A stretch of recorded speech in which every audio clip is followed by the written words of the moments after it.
vorrei essere quella che ti dice ah, ho vinto e sono una strafiga. Sì, sì. Delle volte anch'io penso che ho vinto perché sono fortunata, e ci metto tanto a capire, no, però alla fine ho vinto. Cioè. Certo. Non è poi Me lo così merito. facile. Sì. Me lo merito. Sì, sì. Anche perché nello sport c'è questa cosa brutta, è che quando vinci sì, tutto bello, ma la felicità dura poco. E quando hai una sconfitta, la sconfitta te la Dura porti dentro tantissimo.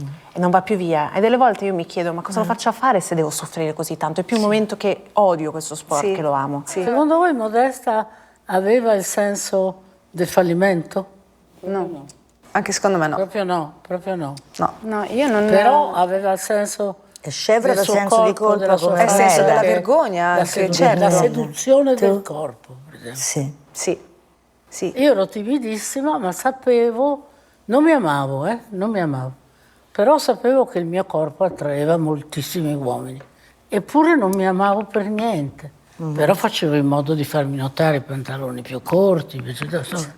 Però Facevo di tutto Per essere notata. nascondere la mia realtà. Disamore per te stesso. non dovremmo avere in teoria vergogna della nostra fisicità, della nostra... Cioè all'inizio tutti un po' si nascondono. Io mi ricordo che tipo mi struccavo per andare a scuola, ma non per andare in pista, no? Sì.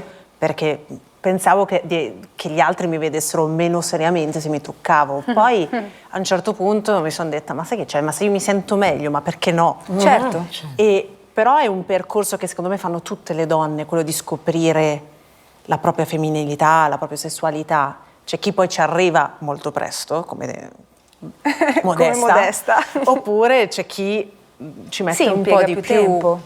Giusto? Tecla? No, beh, io non preferisco parole perché come sono la meno risolta qui.